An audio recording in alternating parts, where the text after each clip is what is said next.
কেয়ামত। সেদিন আমাদের এই প্রিয় পৃথিবী ধ্বংস হবে। পৃথিবীতে কোনো জীব সেদিন জীবিত থাকবে না। পাহাড়গুলোকে তুলে জমিনে আছাড় মারা হবে। এই জমিন ও আসমান কম্পিত হবে, যা পুরো পৃথিবীকে বিলীন করে দিবে। তারপর শুরু হবে আখিরাত। সেদিন আমাদের সবাইকে এই দুনিয়ার সকল কৃতকর্মের হিসাব দিতে হবে। মহান আল্লাহ তাআলা আমাদের পুনরায় জীবিত করবেন।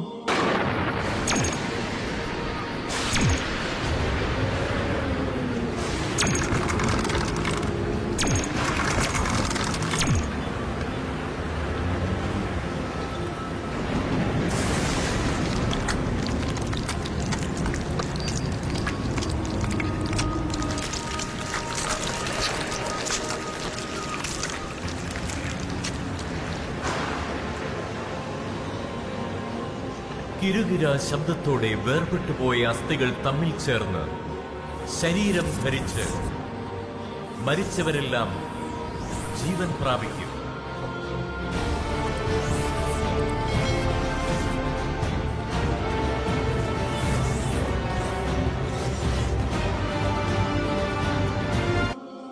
দুনিয়ায় ব্যয় করা প্রতিটি সেকেন্ডের হিসাব দিতে হবে।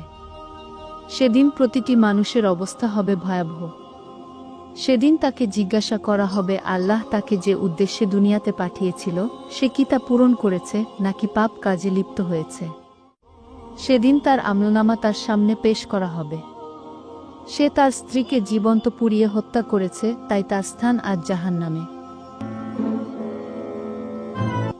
তার কাছে টাকা ছিল, তবুও সে অসহায়দের সহায়তা করেনি, অথচ সেই টাকা দিয়ে নেশায় মত্ত ছিল, তাই তার স্থান আজ জাহান্নাম।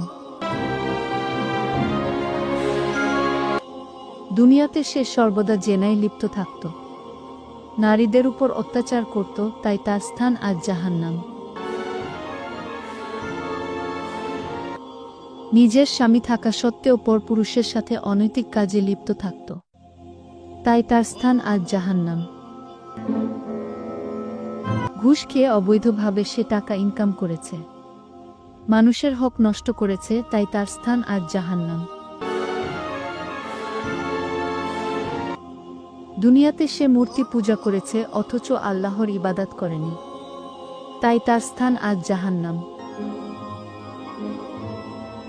যারা জাহান্নামে পতিত হবে তারা সেখানে অনন্তকাল জাহান্নামের আযাব ভোগ করবে।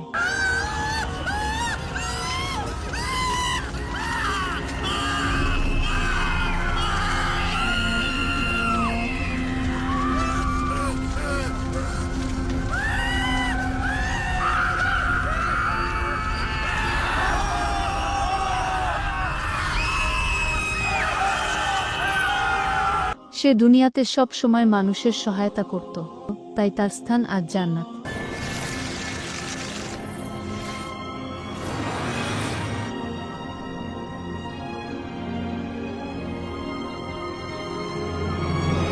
সে দুনিয়াতে ক্ষুধার্ত ব্যক্তিকে আহার করাত, অসুস্থ ব্যক্তিকে সেবা করত, তাই তার স্থান আজ জান্নাত।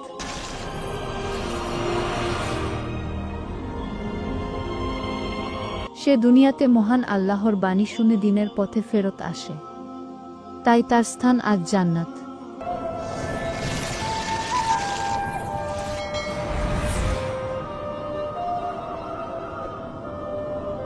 সে দুনিয়াতে দ্বীন প্রচার করতে গিয়ে কাফেরদের অত্যাচারের শিকার হয়েছে, তাই তার স্থান আজ জান্নাত। ശരീരത്തിലായിരിക്കുമ്പോൾ വചനമനുസരിച്ച് ജീവിച്ചവരുടെ ശരീരങ്ങളെ മഹത്വമുള്ള സ്വർഗീയ ശരീരങ്ങളായി രൂപാന്തരപ്പെടുത്തി നിത്യകൂടാരങ്ങളിലേക്ക് എടുക്കപ്പെടും। আর এইভাবেই দুনিয়াতে যারা সৎকর্ম করবে তাদের মহান আল্লাহ তাআলা পুরস্কার স্বরূপ জান্নাত দান করবেন।